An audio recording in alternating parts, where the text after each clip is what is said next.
સુરત શહેરના વિકાસ નકશાનું પ્રાથમિક જાહેરનામું છે તે પ્રસિદ્ધ કરવામાં આવ્યું છે। એક મહત્વપૂર્ણ સમાચાર વિગતવાર નજર કરી આ સમાચાર તરફ। વિકાસ નકશાનું પ્રાથમિક જાહેરનામું રજૂ એસયુડીએ દ્વારા સાદર કરેલી ડીપીને સરકારી મંજૂરી મળી ચૂકી છે। કામરેજ પલસાણા કોરિડોરની જમીનોમાં 4.0નો અને સમગ્ર વિસ્તાર માટે ખાસ નગર રચના યોજના પણ બનાવવામાં આવશે। વિકાસલક્ષી આ વિકાસ નકશાનું પ્રાથમિક જાહેરનામું કહી શકાય।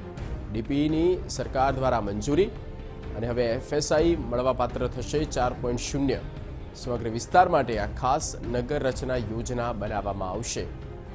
સુરત શહેર માટે આ એક વધુ ભેટ કહી શકાય જ્યાં જાહેરનામું મંજૂર કરી દેવામાં આવ્યું છે। નિર્મલ દવે સંવાદદાતા ફોન લાઈન પર। નિર્મલ, શું વધુ વિગતો?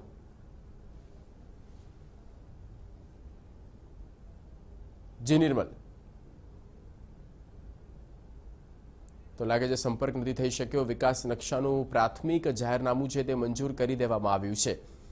કામરેજ પલસાણા કોરિડોરની જમીનોમાં 4.0નો એફએસઆઈ મળવાપાત્ર થશે। સમગ્ર વિસ્તાર માટે આ ખાસ નગર રચના યોજના બનાવવામાં આવશે।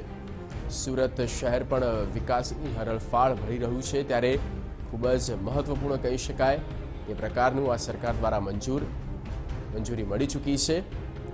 વિકાસ નકશાનું આ જે જાહેરનામું છે તે પ્રસિદ્ધ કરી દેવામાં આવ્યું છે। આવનારા સમયમાં જે ટાઉન પ્લાનિંગ હશે તે કેવા પ્રકારના હશે અને સાથે જ ડેવલપમેન્ટને લઈને કયા કયા ક્ષેત્રમાં કેવા પ્રકારનું ડેવલપમેન્ટ થાય છે તમામ ને નજરમાં રાખીને એક નકશો બનાવવામાં આવ્યો છે અને વિકાસ નકશાનું પ્રાથમિક જાહેરનામું કહેવાય તેને સરકારે ગ્રીન સિગ્નલ આપી દીધું છે। નિર્મલ દવે સંવાદદાતા ફોન લાઈન પર। નિર્મલ, શું વધુ વિગતો?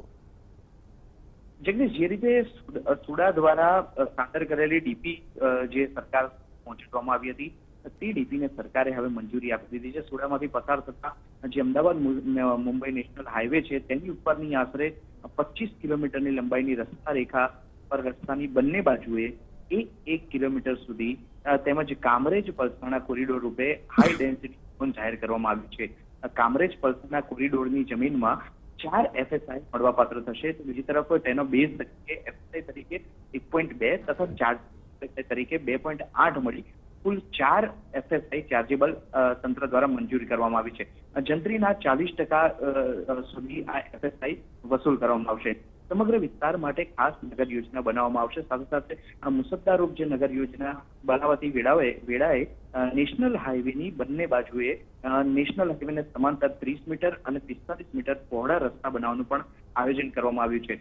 અંત્રોલીમાં બુલેટ ટ્રેનના સૂચિ સ્ટેશનની આસપાસના આશરે 1000 હેક્ટર વિસ્તારને high speed rail corridor CBD HSR CBD H node તરીકે જાહેર કરવામાં આવ્યું છે। હાઈસ્પીડ રેલ કોરિડોરમાં આવતી જમીનોમાં મહત્તમ 5.4 સુધીની એફએસઆઈ મળવાપાત્ર થશે।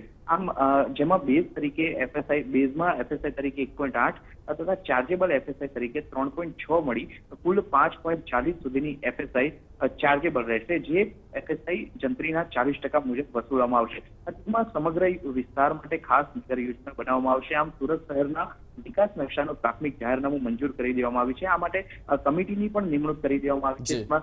કમિટીના સભ્ય તરીકે સુડાના મ્યુનિસિપલ કમિશનર સુડાના જે અધ્યક્ષ ઠીક નિર્મલ, આભાર સમગ્ર માહિતી પૂરી અપડેટ આપવા બદલ।